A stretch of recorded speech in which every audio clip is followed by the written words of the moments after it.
This is the Bite-Sized Business Breakfast. Brandy is on the floor down at WFES speaking not only to policymakers about sustainable energy, but also to the companies working on the technologies of tomorrow that will make those policies possible. Now, one such company is an ambitious local startup called Manhat, which wants to change the way we desalinate water.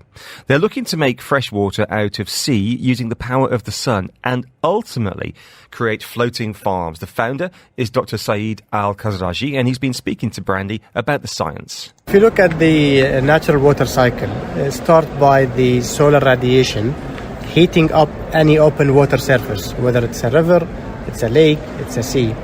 So the water will evaporate and then it will form molecular water vapor, which then forms the cloud, and then precipitation will happen. So what we do is we capture the evaporated water immediately on the open water surface. We have developed devices that can basically encapsulate a specific area, and then the vapor inside will condense when the temperature drops at night, and then this condensed water is pure and can be used for different applications. We are focusing on irrigation as a starting point for us. So Brandy asked him, how did he come up with the idea? Well, as they say, curiosity kills the cat. So curiosity is the first thing that started this endeavor. So one day I was driving my car and I kept a bottle of water, half-filled bottle of water in my car. And then the next morning I noticed that there is a drop of water condensing on the inner wall of the bottle from the top. So I said, okay, this is curious. Obviously, I know from my background as a chemical engineer that this will happen, but just seeing it in action triggered something in my mind that I need to come up. This is a solution for a wider problem. Now, this concept overall is not relatively new. It's actually already established, especially in the marine environment, where they use it for emergency purposes. They put the water inside the container, and this container will allow you to produce water for drinking purposes. But then my contribution is to make this process, as they say, a semi-batch process, where instead of putting things in one container and waiting for it to happen, you actually allow the container to be a floating container on the top of water surface, where you don't have to deal with the byproduct of the process, which is usually a brine or salt. So the salt will stay in the sea. I only collect the fresh water, and that's how it started. Now, it's a brilliant idea, but what stage is he at in terms of making it a reality? As a startup, we are in the seed stage. We are seeking investors to allow us to conduct a pilot scale testing for the technology.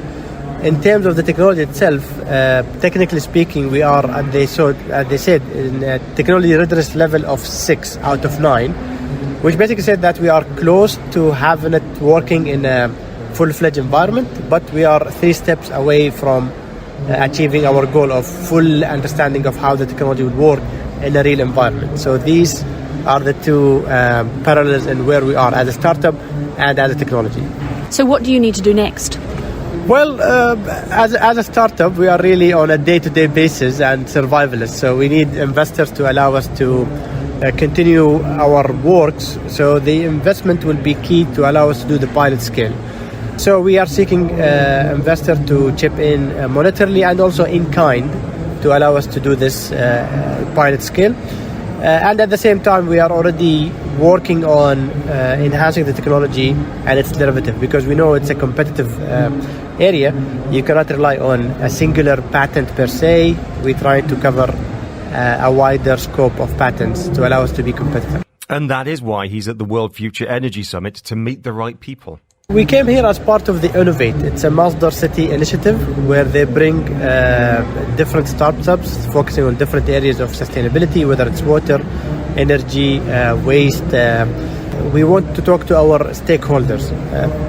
Any entity who would like to benefit from this technology, whether it's a government entity, a private sector, and also the stakeholders who would like to be part of it, like an investors, collaborators, and so on.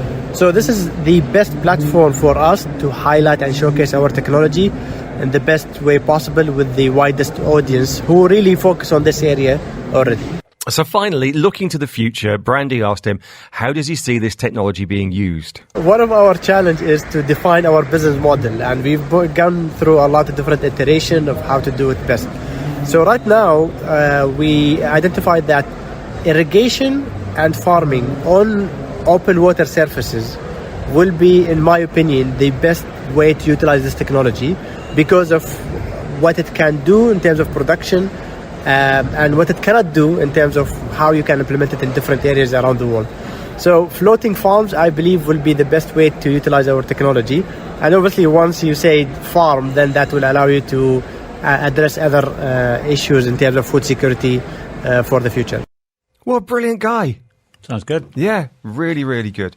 That is the voice of Dr. Saeed Al-Hassan Al-Khazraji, who is the founder of an organisation called Manhat, which wants to help the future of water desalination. Looking at his day job, looks like he's within the Department of Chemical Engineering at Khalifa University, from what I can see. Chemical engineer. Chemical engineer. You've been listening to a Dubai Eye 103.8 podcast. To enjoy lots more from Dubai Eye in the United Arab Emirates, just go to DubaiEye1038.com or find them wherever you normally get your podcasts.